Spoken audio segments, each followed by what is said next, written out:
Next up, we have What Makes a Winner? The Testing Behind Parents' Best Toys with Kristen Altmeyer. Hello. Thank you for having me. Thank you, everyone, for coming. I was talking to my 7-year-old this morning, and he was quite jealous of this. He thinks this is work, coming to talk about and play with toys all day. So I will deal with that later. I know a lot of you are familiar with these awards. Some of you might be new to it, but either way, we're going to give you a sneak peek behind the curtain to really give you a sense of what goes into these, the award selection, and what parents and caregivers and kids really care about when it comes to toys. And oh, here's my clicker. Next. Okay. But first, a little bit about us. So Parents has been around for quite some time, and toys have really been in that DNA right from the beginning. One of our co-founders was actually an owner of FAO Schwartz. That's a little known fact. So it's really been in our DNA, and it's been important to us for almost 100 years. I say almost because next year actually we'll be celebrating our centennial, and lots of big plans in the works, but expect the Parents' Best Toys Awards to be a big part of that. And then we've obviously come quite away from our origins as a magazine 100 years ago. We are now a digital-first brand, and we are the largest parenting publisher in the country. We reach millions of caregivers every month across all of our platforms. All right, and the reason we are here today. So, what is the Best Toys Award? So for those of you not familiar, this is our annual award for the latest and greatest toys of the year. Do we have any past winners in the crowd? Woo, congratulations. Do we have any future winners in the crowd? Yes, that's the optimism. That's what I like to see. So why do we do this? So our audience goes beyond parents. It goes to caregivers, grandma, grandpa, aunts, uncles, parents of your kids' friends, really anyone who is making a purchase decision for that child. And we know that kids are very, very hard to shop for. Their interests are constantly changing as they get older, and what's out in the market is also constantly changing. And we get hundreds of submissions every year. But these are all vetted by our editors, particularly Kim right here. She will put eyes on every single one, I promise, as it goes into the testing phase. Okay. And so why become a winner? What is the impact of being a part of this program? So there's really two key pieces. One, the Parents brand does hold a lot of weight, especially when it comes to purchase decisions. So more than 9 out of 10 people who consume Parents content across our channels trust our recommendations, but then also take some sort of purchasing action after reading that content. So that is either a decision to purchase or an actual action to purchase. The other is the organic exposure to your brand across many, many platforms. And that could mean social video from our vetted team of social creators across our channels. That could mean promotion on the Parents homepage. That could mean promotion across our email distribution list. I cannot guarantee it, but I will say it has become an annual thing to be featured on the Today Show every year, and across their digital and social platforms as well. So becoming a winner really does give you that umbrella effect in terms of both purchasing decisions of the consumer and also earned media. And what goes into it? So how do you become a winner, and what is our methodology? So number one, and most importantly, and I will dive into a lot of detail on this, it has to be tested by real kids and in real life settings as well. So this is very, very important to us, and I'll dive into that in a bit. Kids have to enjoy and be engaged with the toy, obviously, but caretakers and parents, that's our audience. So we really do take into consideration their perspective across all age groups. I'm going to jump down to staying power because it really is tied to those first two. So we test over the course of weeks to months, not days, not hours, not in our office. Like, this is all in a home setting, and we really do test weeks to months to make sure that it has staying power, both in terms of how long the child is drawn to the toy and returns to it, but also, can the toy withstand that continued play? It has to be able to withhold that damage, especially for some of those tougher age groups. Price. So we do look at price, but not in a vacuum. It has to relate to value. So a big ticket item that really does pay off in terms of quality and really is worth the price, that will be on the same footing as a lower cost item as well. And then finally, inclusivity and sustainability. That is a big part of our brand values and continues to be, and that is something that we look for in products as well. Okay, so here's a little sneak peek into why we do real world testing. And these are obviously some of the more fun examples. So over here on the left, that is the wall crawling gecko. And truly at first glance, that is a parent's worst nightmare. Like that. So we sacrifice our walls and other surfaces just to test it and see, like, does it leave a scratch? I have a really hard time thinking it doesn't.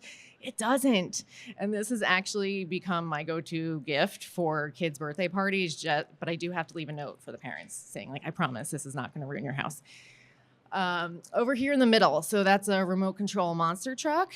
I believe it is intended for indoor play, but as you can see, this child was prompted to bring it outside. And it gets stuck on its back a little bit. So this is something that we do consider, even if it isn't the intended use of the product, if a child is drawn to use it in that way, that is something that we do consider as part of the testing process. And then over here on the right, similar to the gecko, we sacrifice our moldings, we sacrifice our stairs, really just to make sure that the home can withstand the toy. And one of those big reasons is we don't want to force parents to have to impose a limitation on a toy. Parents have enough to worry about. So ideally, this is something they can give their child and not have to worry that it's going to destroy their house or it's limited to a certain room or what have you. Okay, so that's kind of the fun and the impact to the home, but there's other things that we see with real world testing as well. Number one, do these kids even want to open it? I know it sounds silly, like what kid doesn't want to open a toy, but the packaging does need to be appealing. The toy needs to look like something they want to play with. If you have to convince a child to open a toy right out of the gate, it's likely not going to be a hit.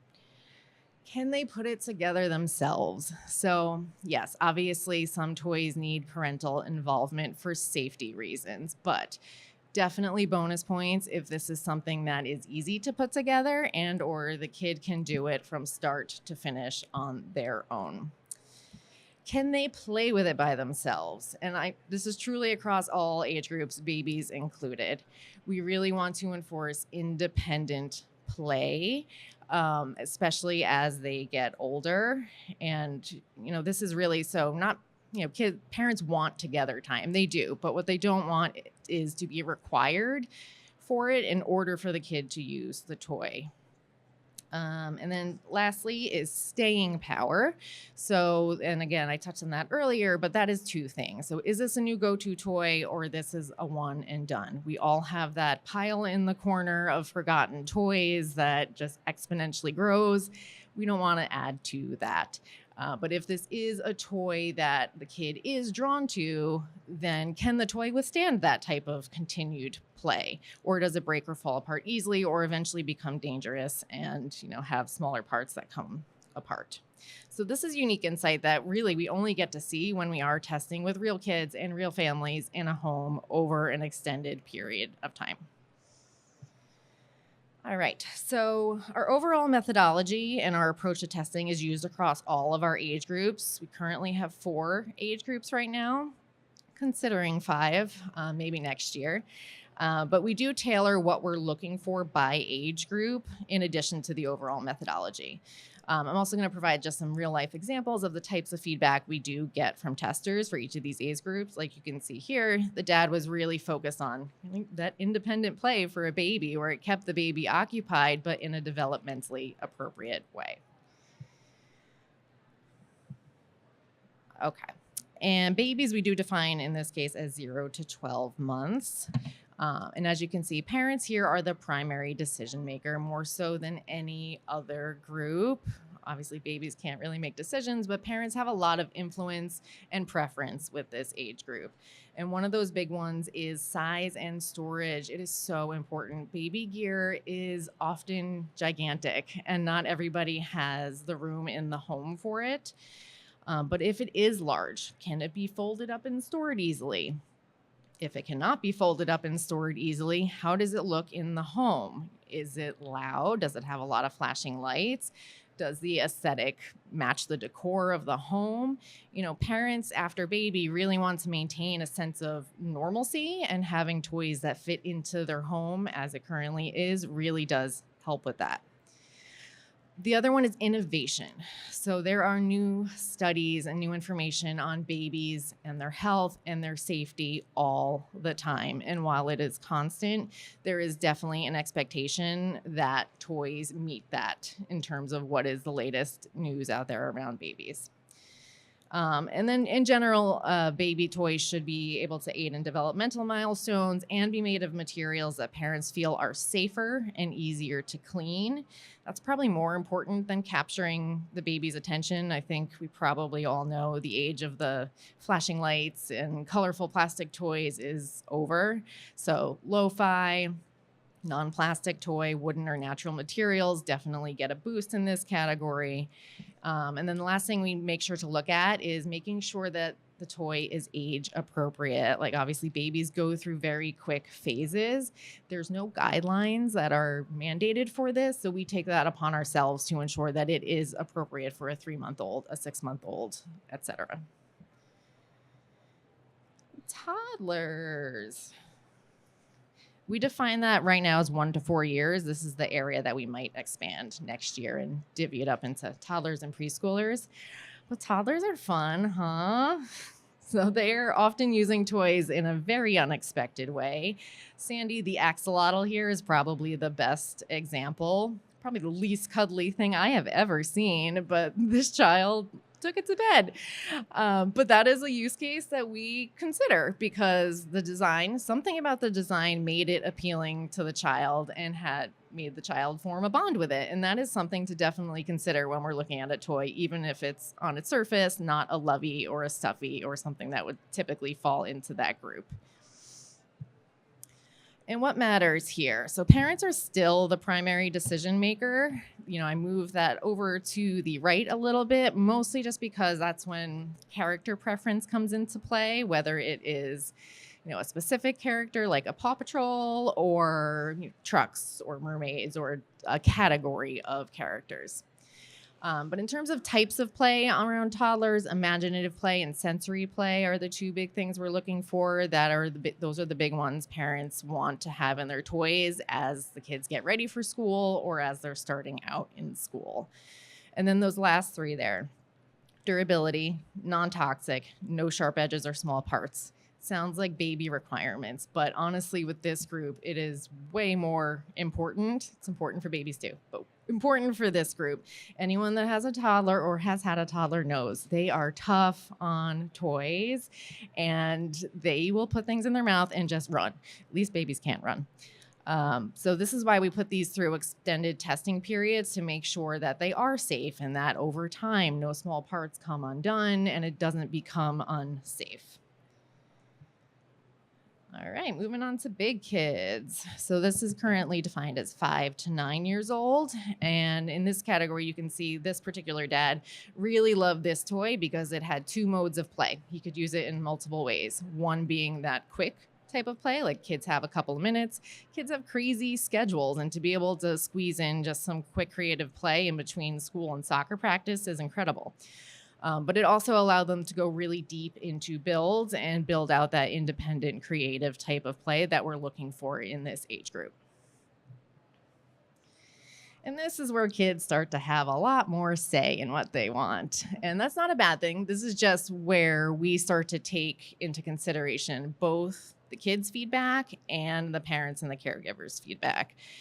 But number 1 on the list is independence. So this is probably the most important at this age. This is when we want them to become more self-sufficient and be able to play without being overly prescriptive and learn by doing. This is when the toy really should be able to be put together by the child and be played with independently or with friends without requiring parent involvement. We want together time, we want to play with our kids, but we just don't want to be required. And again, impact to home, definitely the biggest in this category. Kids are bigger, they're rougher, and their toys are bigger and rougher, truthfully. So this is where we like to not place a limit on the toy and the child. This way parents don't have to worry about it. Parents are holding a bigger mental load more now than ever before. So if we can take anything off that to-do list or anything to worry about, we will do that. And then in terms of types of play, open-ended play, physical play, so anything to get them moving and out, competitive play. This is when kids are really learning how to lose, how to win, take some time. And then social emotional learning is also big at this age. Tweens and teens, whole different ballgame. So for us, we are defining this as 10 plus. Here we focus a lot on anything that will bring the family together or encourage healthy gameplay with friends, which is exactly what Uno Teams accomplished here, according to this mom. The decision maker is still in the middle here for a little bit of a different reason. Teens are going to ask for what they're going to ask for, and that is not going to be changed. But parents do still want to fill a family need or encourage an interest that their kids have. So they do still have a say in purchasing decisions. And number one on this list is together time. So anything that will spark a conversation with their child, connect with their child. Down on the list is social first, similar, except also healthy gameplay with friends.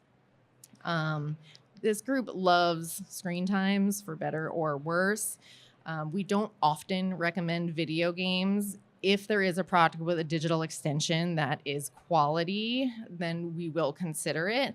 But generally, we do prioritize products that encourage healthy non-screen independence. Unique and trendy. So this is for parents. They do want to still seem cool, whether they succeed or not. But they are looking for things that are unique out in the marketplace that they think their kid might like or be interested in. Okay, so that is our awards in a nutshell. And for those that haven't submitted before or are considering submitting, these are just a couple of things on our end that will help to make your toy stand out. So including video, anything similar to what we showed where it's in action in a real home. Links so that we don't have to hunt down information. Full product descriptions are always helpful, again, so we don't have to hunt it down. And then safety benchmarks, especially for those younger age groups, babies and toddlers alike.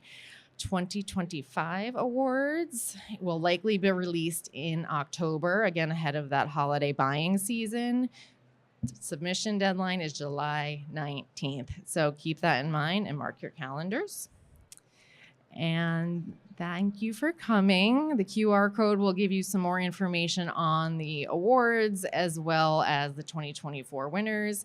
If you do have any questions, I will head over to that little area over there as well as Katie, Kim, and Tara. Happy to chat. And thank you guys for coming.